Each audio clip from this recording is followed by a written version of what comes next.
Hello everyone, and welcome back to Occult Perspectives. If you are new to the channel, what I do on here is I talk about different esoteric research subjects. Kabbalah, Freemasonry, the Tree of Life, the Tree of Death, angels, demons, you name it. We pretty much cover it on here to some extent, mostly based in the Western ceremonial tradition for the most part. But you can learn no matter what your tradition is or your spiritual practice or background. My hope is that you can learn something from this channel. So what I'm going to do in this video, this is going to be a pretty laid back video. The music you hear in the background, this is from a game called Morrowind. The composer is Jeremy Soule, S-O-U-L-E, I believe is how you spell it. Some of my favorite music, but it's just really great background music, really pretty. And what we will be covering in today's video is, this is going to be Egyptian Freemasonry, part 2. Actually just came across a picture in this book too that I had not found previously because I have not read that part of the book, but that's a really cool picture right there. Figure 6, Egyptian Mason and a modern Freemason. So that's kind of cool. But yeah, I haven't read this entire book. I have not read that section of the book. If you have not yet watched the first 2 videos, go to the playlist Count Cagliostro. And the first video is going to be mostly about the life of Count Cagliostro.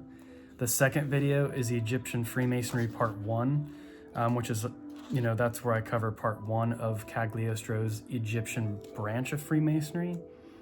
And then this is going to be part 2. So we're actually going to be getting into a lot more of the, I would say, probably more interesting parts of the ritual in this book. But if you want to understand what's going on, if you want to understand who Count Cagliostro is, I recommend going back and watching the first 2 videos first.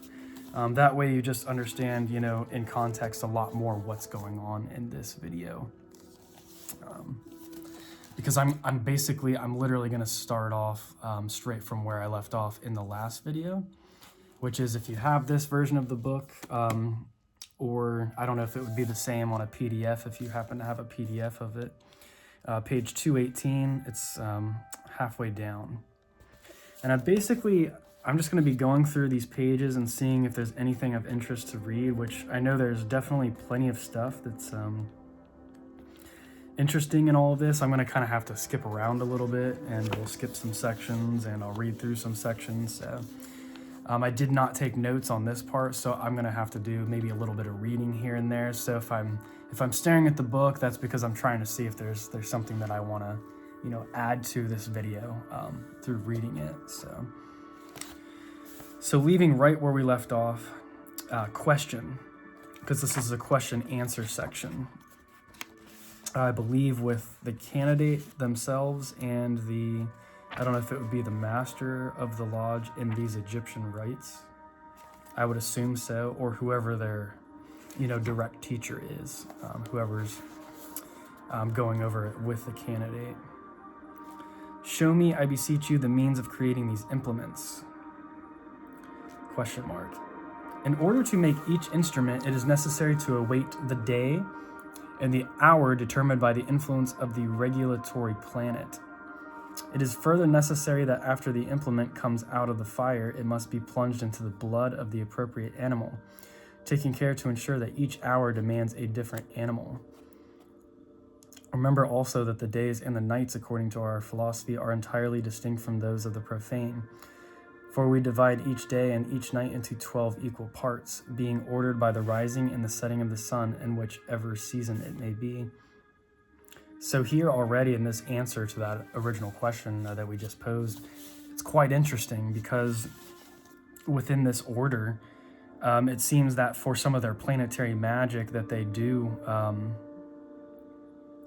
use the blood of a certain appropriate animal. So I don't know if that involves like some kind of animal sacrifice or whether they just harvest a small amount of blood from the animal. So that's quite interesting to take into account. So they're, the planetary hours, they line everything up so that it's in conjunction with that.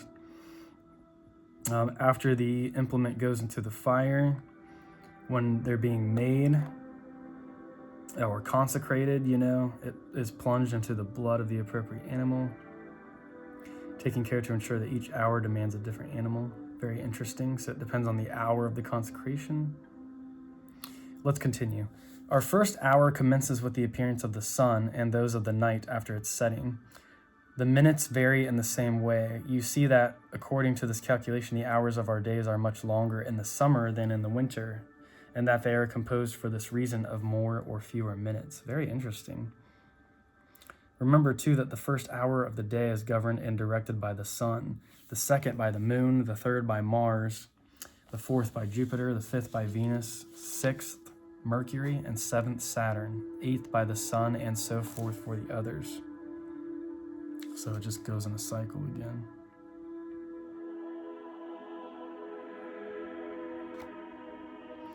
It is also necessary to know and to conform with the configuration of the aerial circles, which must always occur in accordance with the disposition of the four quarters of the earth, and by the number 3 or 3 times. This mysterious, Kabbalistic, and perfect number are likewise indispensable for the quantity of light which is placed before the sanctuary. Very interesting. Why do Masons constantly act in accordance with the number 3 times 3, and for what reason do you continually recommend that I should conform to the same number, both for the circles and for the candles of the sanctuary? I'm skipping a little bit of the kind of extra, I guess you could say, just almost like flavorful words to kind of like add a little bit more extra oomph to it, but really it's just a lot of pageantry. It is for you to learn that man was created in three times, and that he is composed of 3 distinct parts: morality, physique, and power. And we see the number 3, corresponding to all different kinds of things, the holy trinities of different religions, etc. It is in the end to make you understand that in order never to err in all the philosophical operations and to perfect them, whatever you do once, you must always start again with 3 or 3 times 3. Interesting.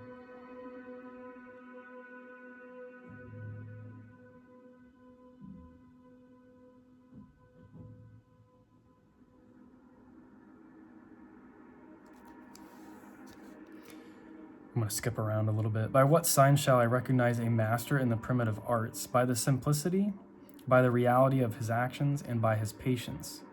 By his frankness, by his past and present conduct, by the reality of his actions, by his manner of working in your presence, which must only be that of entreating the great God, and by commanding the 7 primitive angels without ever having recourse to any superstitious or idolatrous way.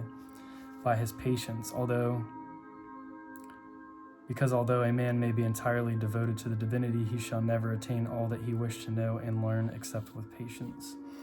So really this idea of like these masters or whatever, of this art, of this primitive alchemical art that they're working on to transmute the self into a more celestial body, a lot of it has to do more with them just having like really just good morals. It's like really just, it's more basic. It's more, it's actually, it's harder than a lot of people realize to just have those basic, good, calm, and grounded moral principles, and then to be really solid and firm and found, having such a firm foundation that you can just be that light, you can be that help for others, and always, having a good demeanor, always having, really just because of you've worked through the trials, you've worked through the flames, you understand that everyone is an aspect of yourself, everyone is an aspect of creation, so you are working towards perfecting the temple of the divine, as within, so without. So those masters, they understand that. And they understand that it takes patience, they understand that it takes groundedness, to be able to have that outward influence to others as well. So that's kind of a beautiful thing. It's very simple. It's almost like, it just reminds me of like an old Jedi master like Yoda or something like that. It's not always about power and stuff. It's about simplicity of, being patient, having the right conduct, and really helping other people to work on that in their own ways as well.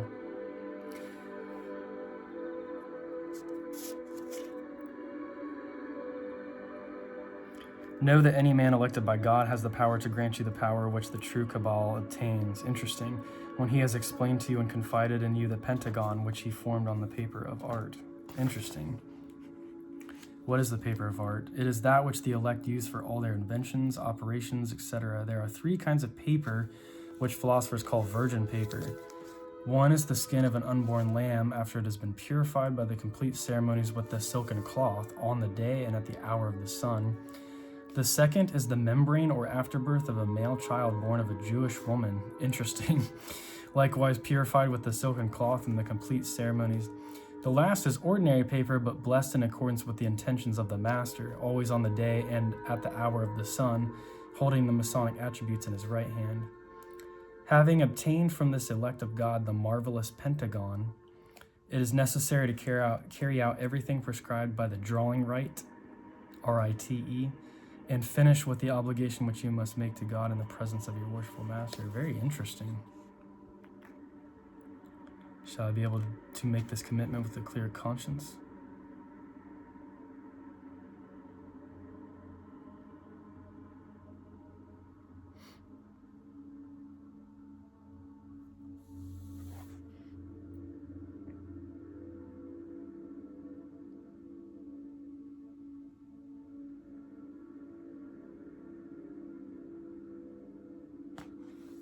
So really, there is a dedication. They really do end up dedicating themselves to their masters or whatever, the ones who are teaching them this knowledge, and pretty much without question, pretty much doing whatever they say, because the whole idea is that these people are initiated so far along that there's certain things they can't reveal to the initiate, the quote unquote lower level initiate, until he's ready to know those certain truths. But there is an aspect of letting go. There is an aspect of trust which has to come with some of these orders, and that's what I kind of warned about in the previous video a little bit.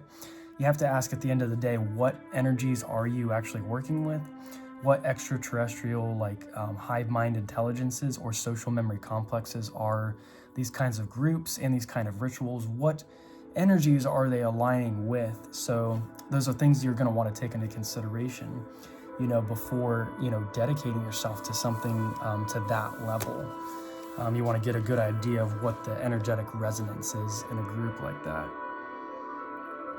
If there's an egregoric consciousness, what is that all about? So try to get in tune with that.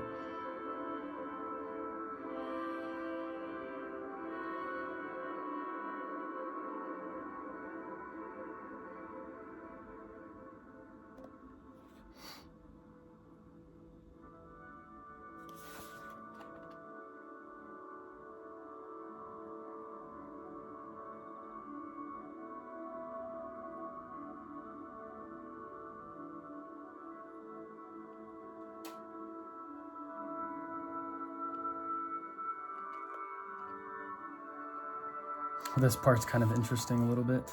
Question, my dear master, to complete my instruction I lack only the knowledge of what constitutes the superstitious part.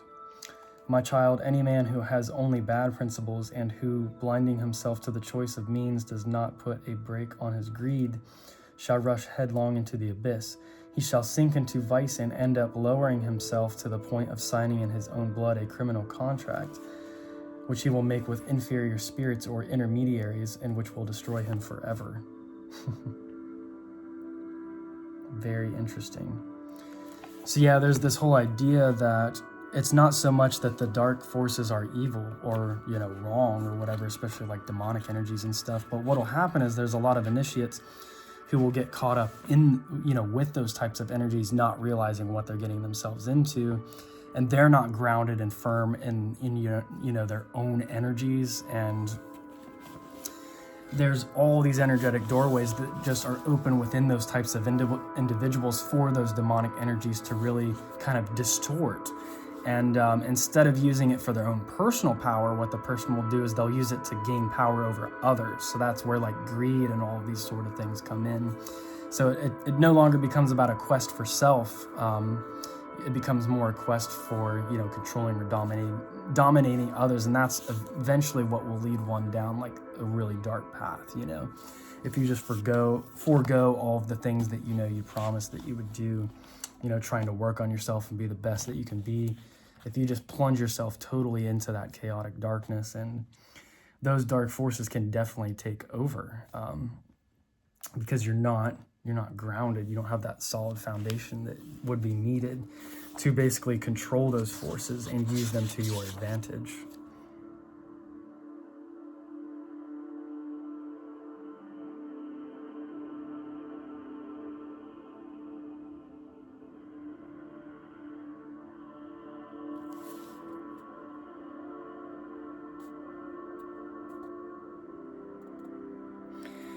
So now I'm on a section which is, it says reception of an apprentice to the degree of companion. So this would be the ceremony of reception, basically bringing him into the lodge.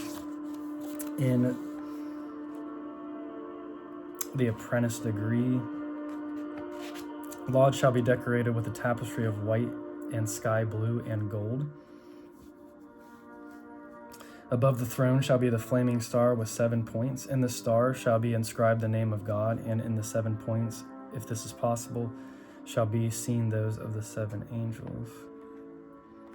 So I'm not sure which name of God, if that's a tetragrammaton or one of the other sacred God names.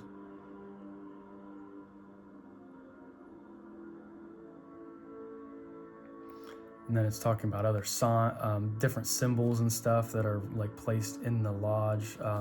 Basically the furniture of the lodge for this Egyptian degree, and where all these different things would be placed.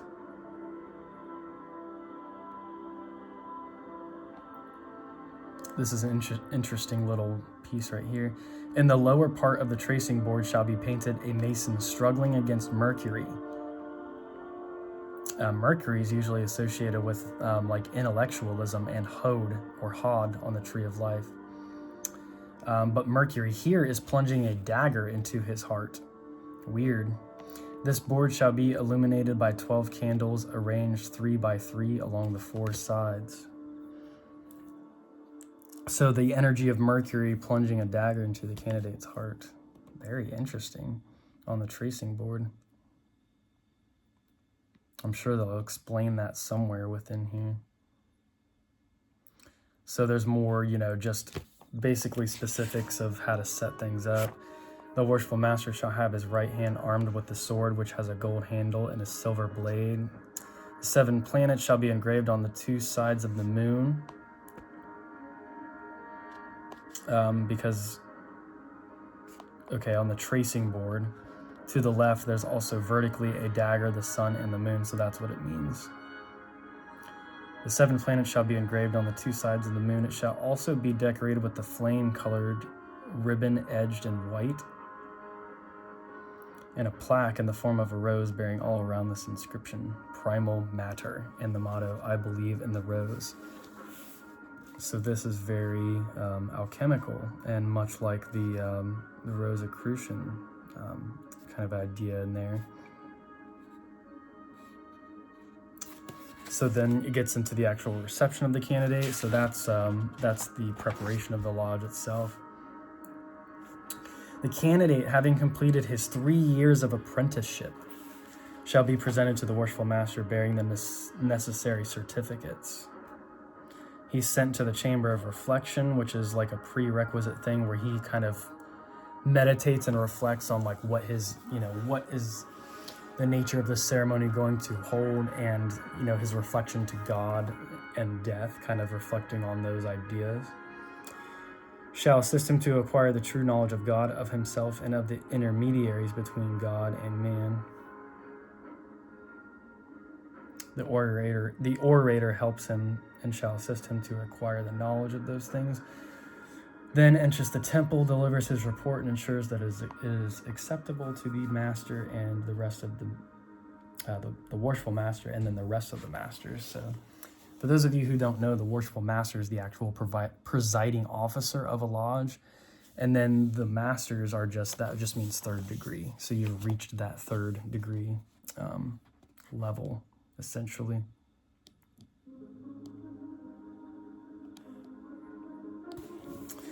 more specifics on how the candidate is, dressed and all of that sort of thing. The worshipful master, I'm skipping ahead a little bit, asks who is knocking. The inspector enters and replies, "It is an apprentice who has finished his 3 years and who, bearing his certificates, entreats the worshipful master and the worthy masters to admit him to the degree of companion." So instead of fellowcraft in this system, it's called the degree of companion, would be the second degree. The true opening of the Egyptian lodge is the next part. So actually, we must have talked about the entered apprentice degree the last video, which we sure did. Yeah, it was the reception of an apprentice of the Egyptian lodge.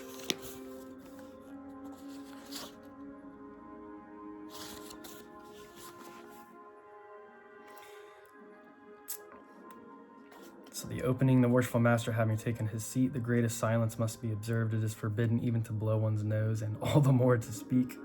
That's silly. Yeah, it's definitely not how it is at our lodge. We're not that strict.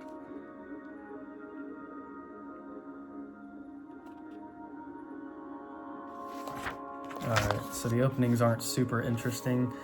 I'm probably actually going to end up skipping to the part in this book, which is, it's a commentary on the Egyptian ritual. So it's somebody who's a little bit more esoterically inclined.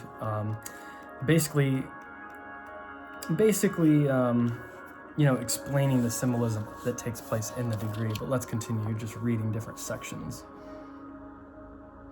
The speech of the worshipful master. "My child, after 3 years of trials and labors, you have you have beyond doubt learned to cast aside all human curiosity.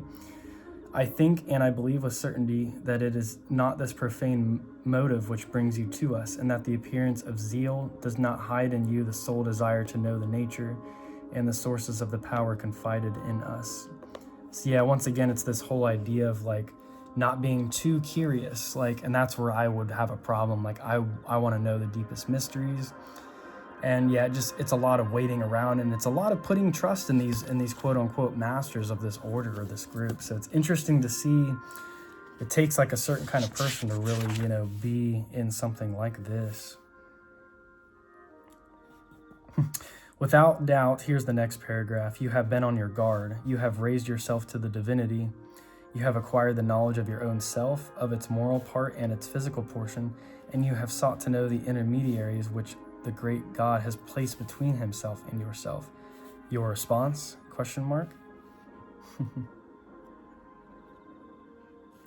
The candidate lowers his head, and 2 masters positioned behind him, each having a small burner in his hand, giving off an aroma and purifying him with the smoke, which the worshipful master explains to the candidate in these words: "I am now going to purify your body and your mind. This perfume is the symbol of that purification." I wonder if they burned any kind of interesting herbs, something that would have potentially changed the consciousness of the candidate just a little bit. Because what you have to understand at this point is the candidate that's going into the second degree, they've prepared themselves for 3 years now. So their bodies, they're going to be so in tune with what it is that they're feeling. They've taken the time to really get in touch with themselves and to be able to meditate and really sit there and be observant and feel into a lot of these different subtle sensations. So even just something, that's burning that has even just the slightest effect on the change in consciousness would probably affect their consciousness quite a bit more, than the average person, because they're just able to pick up on the nuances of the little, differences like that.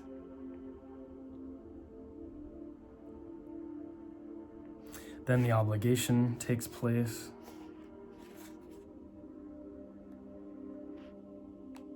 Here's an interesting paragraph I'll read for this part. I'm skipping ahead, about, probably about 100 words or so, maybe 200 words. "My child, you are receiving the primal matter." So here it's this idea of alchemy again. "Understand the blindness and the dejection of your first condition. Then you did not know yourself. Everything was darkness within you and without. Now that you have taken a few steps in the knowledge of yourself, learn that the great God created before man this primal matter, and that he then created man to possess it, and be immortal. Man abused it and lost it, but it still exists in the hands of the elect of God, and from a single grain of this precious matter becomes a projection into infinity. So, very interesting. Just a little bit of this primal matter becomes a projection into infinity. So it must be very condensed, or just very dense type energy that's been, concentrated into a small amount. But the amount of energy that it has is a lot. It's kind of like, makes you think of that whole idea of sometimes where there's not even energy, like in a vacuum of space, or in potential, there's more energy that exists in potential energy or vacuum type energy or dark matter energy than exists sometimes in all the manifested cosmos. So it's yet that unmanifested that basically the energy has been contained, and it's been built up so powerfully that it's almost like electric in nature. So there's these masters, these quote unquote hidden masters or whatever, that are carrying this current of energy, and they're holding on to it. And the exact science and the exact, nature of that alchemy, it's really going to take... Cat's laying down over there. He's in the entertainment center making himself comfortable, moving around. But yeah, these types of masters, to get to this level of understanding how to use this energy and how to basically probably manifest. I know there's certain masters and such that can manifest like material objects out of nothing, essentially. So they understand this primal matter, to its fullest degree, how to basically get the most out of this type of energy. Very interesting. The acacia, which has been given to you at the degree of master of ordinary masonry, is nothing but that precious matter. So they're saying here the acacia is it. And if you read like P.D. Newman's stuff, like Alchemically Stoned, The Psychedelic Secret of Freemasonry, that type of book, and if you study his works, he talks about the prima materia being the red powder, which is actually potentially DMT. So make sure to go out and check out P.D. Newman's material. It's very, very interesting. So Masonry is nothing but this primal matter. It says, and Adoniram's assassination, he's kind of a key character in the Masonic lore. His assassination is the loss of the liquid which you have just received, and which must be killed with the dagger. It is this knowledge that, assisted by the great God, shall bring you these riches. Interesting.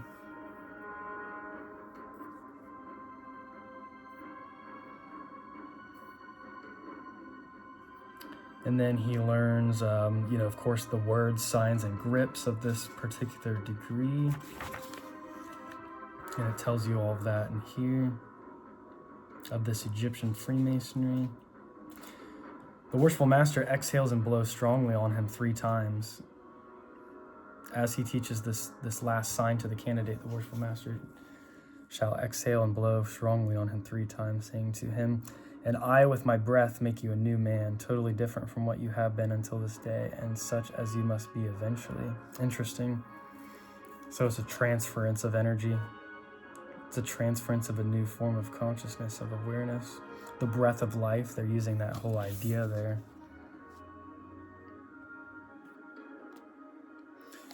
Skipping ahead, skipping some stuff. The tracing board for the Master Lodge of Egyptian Masonry. At the top of the tracing board there shall be a phoenix in the middle of a burning pyre. Below this phoenix a sword and saltire? Crossed. Okay, so it just means crossed swords. Or crossed with the staff of Mercury. Okay. Saltire is how you spell saltire, and it means crossed.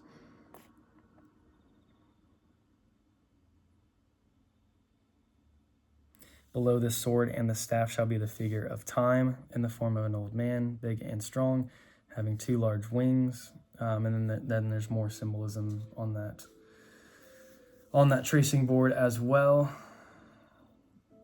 Now it talks about the reception for the order of the Master of the Egyptian Lodge. Skipping ahead, there's 2 worshipful masters in this lodge. Very interesting. Here's an invocation. The first worshipful master, this is a little bit later on. The first worshipful master shall make the following invocation.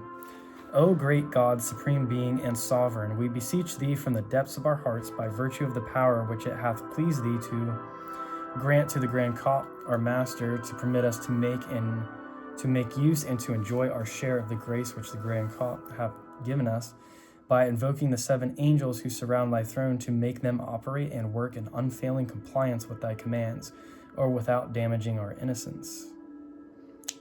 Very interesting note there, because they're talking about invoking the 7 angels, but then they're talking about also having to make them operate and work in unfailing compliance with thy commands, or without damaging our innocence. So that right there tells me that the angels are, they have the potential to, from these people's point of view, damage your innocence or purity. So the angels, there's this idea of having to control these energies, like to make them do the bidding. So that's very, very interesting, because I always try to find different ways that angels can be interpreted, because a lot of people get the wrong ideas of angels and demons. They think that they're just this one thing, or that angels are one thing and demons are one thing, but there are different, very many,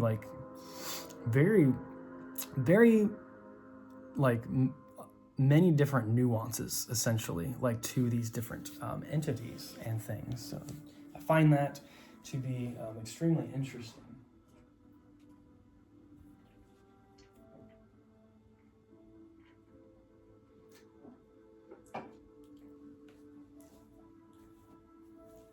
I am also going to be getting a desk in here at some point too. That way I won't be sitting on the floor, although I don't mind really sitting on the floor.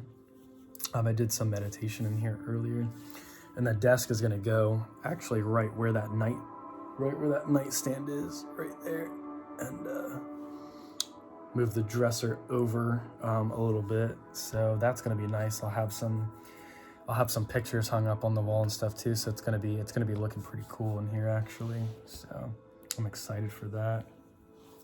Birthday's coming up here soon too. So that's pretty much when I'm gonna be getting the desk.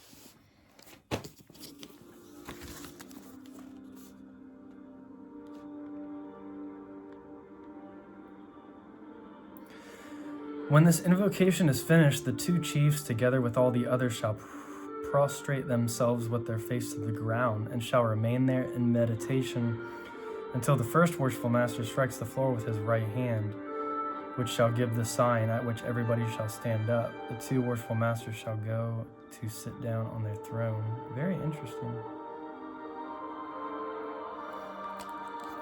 So the first worshipful master, I'm skipping ahead. Pretty much throughout this whole thing, everything that I'm reading, it's not necessarily, I'm skipping all around and reading different sections, so take that into consideration. Because if you really want to get into this stuff, I can only read so much from this book. Just hit 3337 too, that was really cool. I'm only going to be able to read so much from this book. And I do that with any books that I cover, on this YouTube channel, because I really want you to go and buy the books yourselves and support the authors, and all that. The first worshipful master shall make a speech appropriate to the circumstances, telling the masters that the period of 5 years of companionship of brother blah blah blah, blank has expired, and that this brother requests the grace to be received as a master. So after reaching the rank of companion, they wait another 5 years. They wait another 5 years to be able to become the rank of master. So that is very interesting.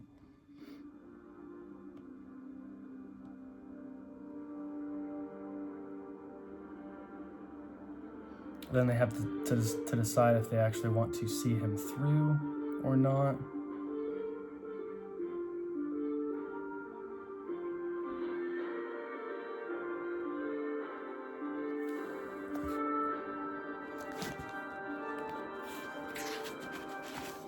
trying to see if I can find many more parts on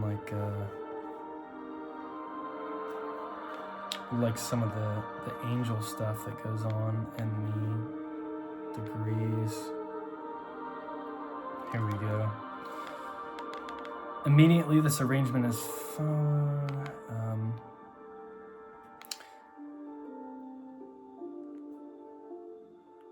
all shall stand in one of the worshipful masters, moving to the center of the chamber and turning to face the name of God shall kneel, as shall all the brethren, to offer his quiet prayer, and having risen, he shall commence the second operation in this way. He shall use the power which the Grand Cop has given him to cause the angel Anael, A-N-A-E-L, not familiar with that. I don't know if that's supposed to be Hanael, which is probably a variant of Hanael or Hanael, and the others to appear before the candidate, and when he has been informed that they are before him, the worshipful master shall charge the candidate, by virtue of the power which God has given to the Grand Cop, or Grand Cope, still don't know how you say that, and which the Grand Copt has granted to him, to request the angel Anael, or Anael, if the subject, that sounds a lot better, Anael, if the subject proposed for the degree of master has the merit and the qualities to be received, yes or no. So they're actually calling upon these angelic intelligences, these extraterrestrial consciousness, to basically see if the candidate is worthy of proceeding forward into the next degree. So I think that is super interesting. Very interesting.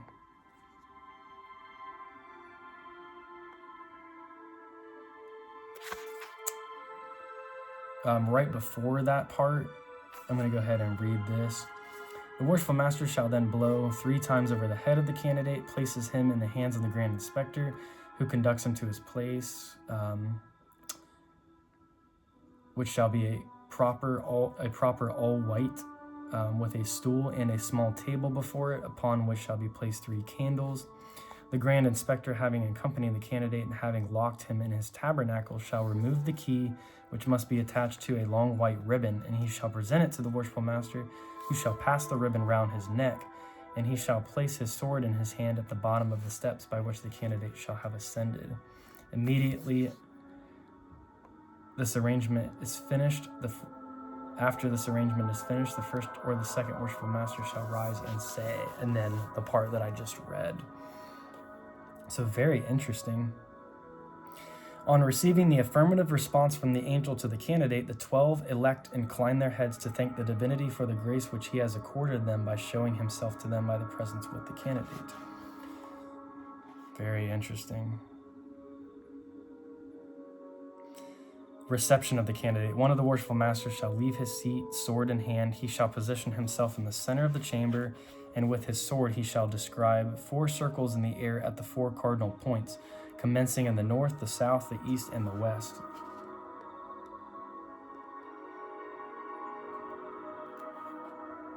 Then he shall describe another one above the head of each of those present, and he shall finish with one in front of the door.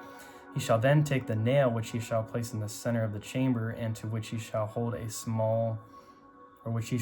cord which shall be used with a piece of chalk to trace a large circle of 6 feet in diameter, designated as the place for the candidate.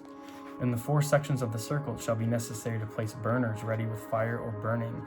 In the north, incense. In the south, myrrh. In the east, laurel. In the west, myrtle. Above these burners shall be placed the 4 characters known to the worshipful master. So as you can see, very ceremonial nature. There's like some actual magic going on here. It's not just simple ceremony. Deputy returns to the chamber of reflection to collect the candidate. So just more on the reception of the candidate. Here's a paragraph, a little bit further down. If you desire sincerely to acquire the knowledge of the great God, of yourself, and of the universe, you must agree to promise and vow to renounce your past life, and so to arrange your affairs so that you can become a free man. Interesting.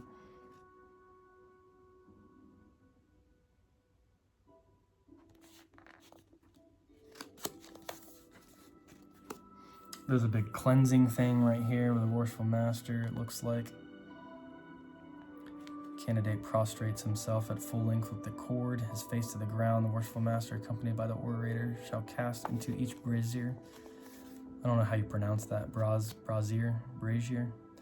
B-R-A-Z-I-E-R, a pinch of each of the perfumes, and returning to the candidate, he shall place his right hand on his head and recite the following psalm. So, okay, it's pretty long.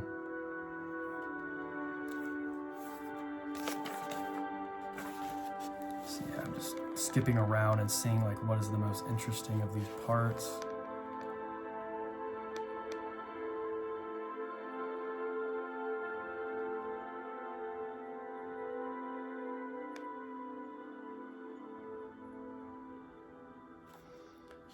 Okay, this is the question and answer section.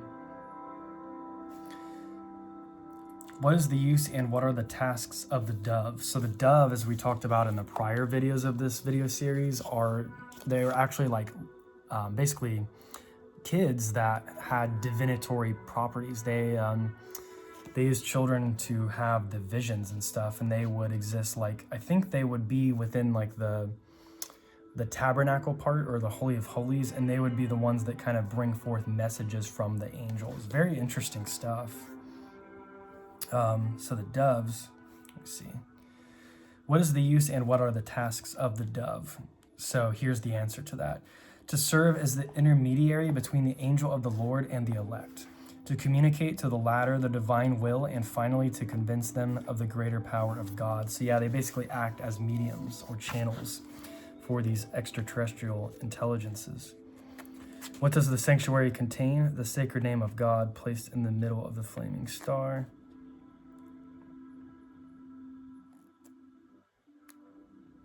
What is the meaning of the phoenix? That a true Mason may rise from the ashes, that he can renew himself, be rejuvenated at will like that bird, and that it is with this certificate that one can say, must be some Latin phrase, but it means, and you pass bolstered, bolstered and renewed. So yeah, anytime you go through an initiation or a ceremony of any kind, you're always going to feel like a resurgence of energy, and that's kind of what they are, referring to right there. So.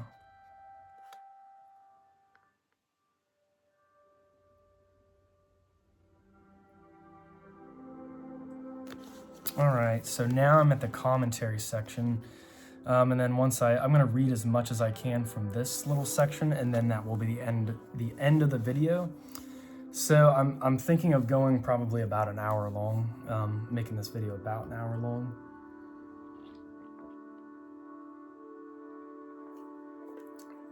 I'm not going to go much longer than that.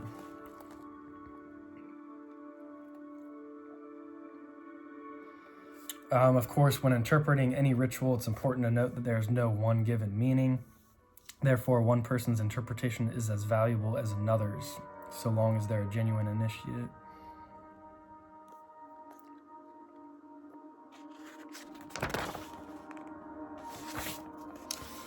What's interesting is the first thing that struck us about the ritual is that there does not appear to be anything remotely Egyptian about it per se, but we need to read between the lines to make sense of it.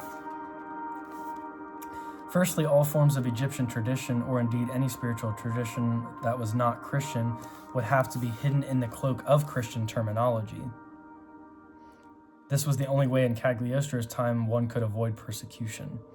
And secondly, the spread of ancient Egyptian knowledge and mysteries had been limited to oral tradition. The majority of the ancient papyruses have been destroyed in the fires of Alexandria, and what had been rescued was available in Greek and Latin translations. Any modern Freemason, including myself, would find the ritual a rather confusing text. Because it's not anything like actually regular Freemasonry. It's similar, like there's a lot of similarities, but it's very different as well.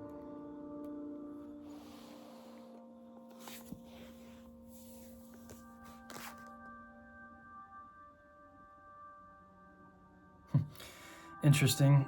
On first reading, he could be forgiven for stating that much of the text appeared to be gibberish. This would be rather appropriate, as the word gibberish itself comes from a reference to the spiritual language used by the ancient alchemist Jabir ibn Hayyan. Interesting. also known by his Latin name of Gibber or Gibber. I wonder if that's what gibberish means then, his name there. And the whole text is rich in alchemical symbolism. The ritual has far more akin with magic in the occult than it does the aims of moral regeneration that modern Freemasonry has as its focus. It draws much of its content from the medieval grimoires, particularly a text called the Greater Key of Solomon. Yeah, the whole animal blood thing we were talking about earlier. And if you've never read the Greater King of Solomon, it's a really weird text. Like, the way that they try to invoke the demons and stuff, I think is actually not a good idea. Like, they bang pots and all different sorts of things to try and force those entities to come. It's like, I don't know. I treat all entities with respect, so I don't think that's a very good way to go about doing it. Like, you're just going to piss off some really negative energies, which at the end of the day, it represents an aspect of yourself as well. Like, we are the tree of life and the tree of death, the angels and the demons, so they all have their role to play, and it's best to understand and respect those roles rather than to just try to be like, oh, I'm going to banish all of these things or I'm going to control all of these things. It's like, no.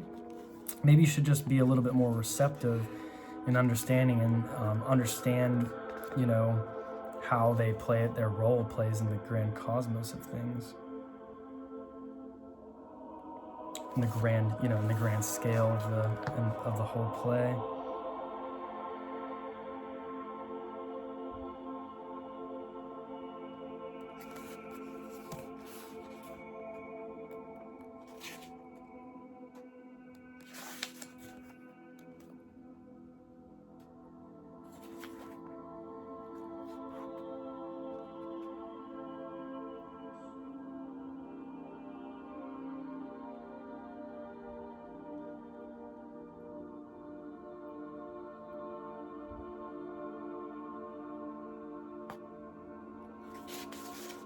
Yeah, I'm just kind of going through this.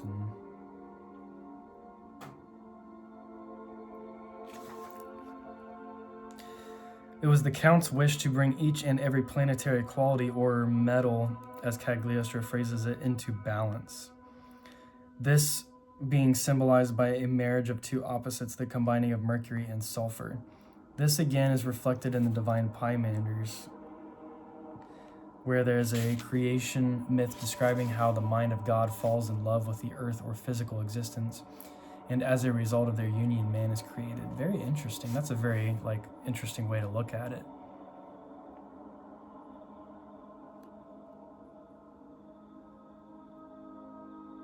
This was undoubtedly the source of both the focus on marital symbolism and the planetary focus of the Count's Egyptian Freemasonry.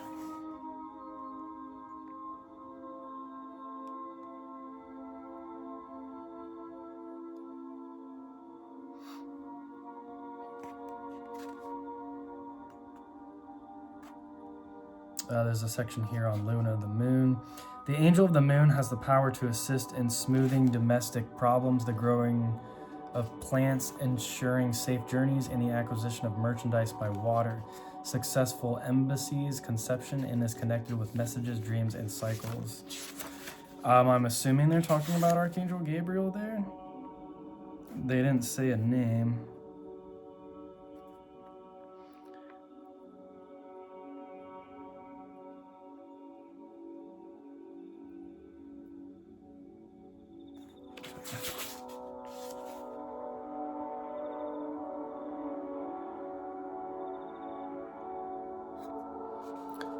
So Mercury, of course, the positive attributes associated with Mercury are all things fluid, such as movement, ingenuity, eloquence, and precision. Also, communication, intelligence, intuition, skill, analysis, and the ability to make good judgments. So it's a lot of that left brain type energy, that white pillar. Or I'm sorry, it's actually Hod is on that's what's interesting is Hod is actually on the dark pillar. The feminine pillar, but it's a more masculine energy, and you see the masculine residing within the feminine, and the feminine residing within the masculine. So on the masculine pillar, like Netzach, for instance, you would think that would be a more, when you read the description of it, it almost seems like a more feminine type energy, and it's more about emotions. whereas Hod is more about intellect. It's the Mercury type energy. So you'd think they'd be almost opposite, but no, it's that whole idea of they interplay and they interweave into each other, the masculine and the feminine. So that's a really important thing to understand. But the negative attributes of Mercury, which is probably what they were referring to earlier in that depiction where the candidate's being stabbed by Mercury, would include craftiness, deceit, impatience, being critical, aloof, and divisive or dividing. Divisive, however they want you to pronounce that. It's just basically talking about all the different planets here and some of their meanings, their attributes, which we're all pretty familiar with that sort of stuff.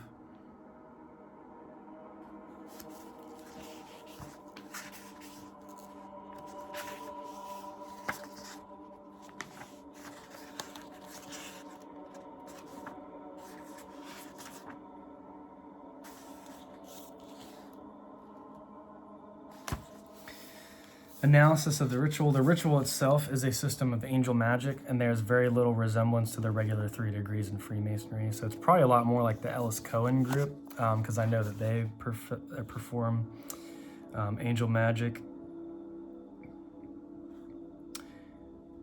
It includes many aspects that not just Freemasons would find very uncomfortable, like swearing blind allegiance to the superiors in the order, the dripping items in the blood of different creatures to give them magical powers, evocation of planetary angels during special hours of the day. Most of these seem to be derived either directly or indirectly from the medieval grimoires. A lot of it coming from perhaps a text called the 3 Books of Occult Philosophy. Is there anything on a footnote I need to read on that? What chapter is this?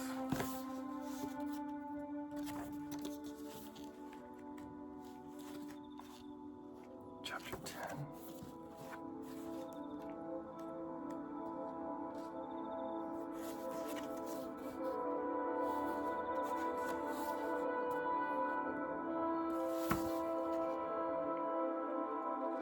Okay.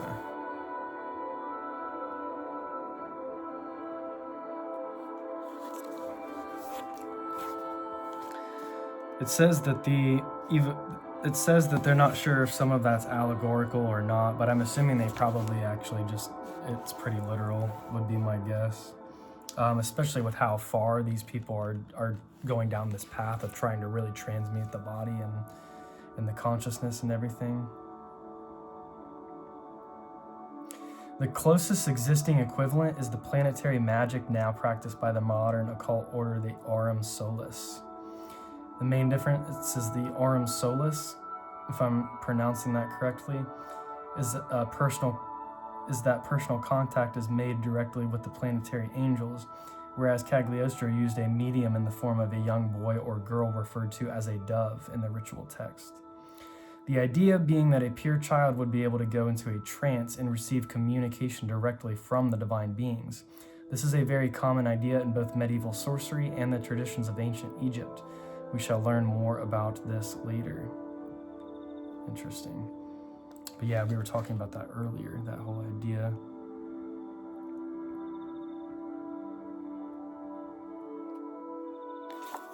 Okay.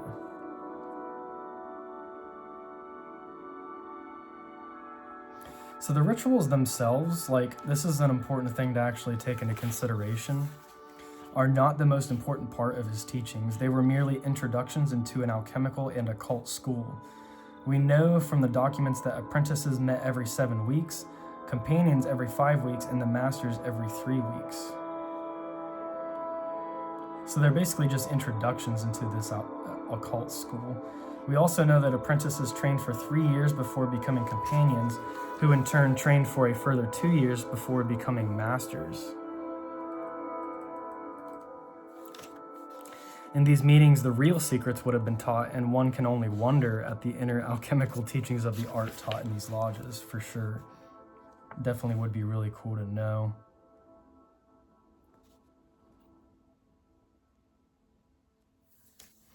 The ritual, however, does not give us does give us some exciting hints. It is probable that the students were being taught spiritual evolution through the forces of the 7 planets. So basically like working with the tree of life and probably doing some path working type stuff potentially as well. That would make sense.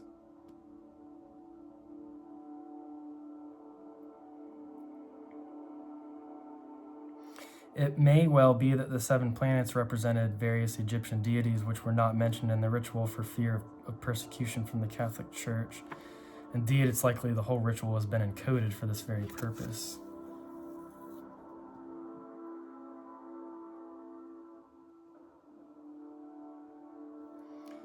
It is also probable that the candidate was being taught how to make magical items in the degree of Egyptian Apprentice, in which it is mentioned that the different energies of the planets can be imbued into objects if they were plunged into the blood of the corresponding animal at the correct hour of the day. By the time the candidate becomes a master, he is taught how to make a magical circle. The magic circle is a very common tool and is pictured in medieval grimoires exactly as the Count's ritual dictates, with 4 flaming pots in each quarter. The incense recommended by the Count represents the 4 elements: earth, air, fire, and water. It is probable that from this degree, the candidate was taught how to control the angels. Indeed, frequent reference to controlling angels is made throughout the rituals from Egyptian Apprentice onward, making it clear this was a very important element in the entire text. So I think, everyone, I am actually going to go ahead and end the video there. There's a little bit more of this chapter that I could cover in a 4th video, on this playlist. It would technically be the third. It would be the 3rd video of specifically the part on the Egyptian ritual of Count Cagliostro's Freemasonry. But I am going to go ahead and end the video right there for now. So we may continue in that series. Let me know if this series, if this is something that you find interesting. Let me know if there's any other books that I've done, previously on my YouTube channel that you would like me to cover again. If there's any topics, anything of interest, definitely let me know. If you liked this video, make sure to please go ahead and like the video, smash that thumbs up button. Go ahead and subscribe and make sure you ring the notification bell if you want to be notified of new videos. And I look forward to seeing you all again. I will be posting some new content very soon. So have a great day or night. Be blessed wherever you are. I hope that everything is going okay for you. And we are about to come into a new moon here very soon. So new opportunities await. So peace and blessings, everyone. And until next time, see you then.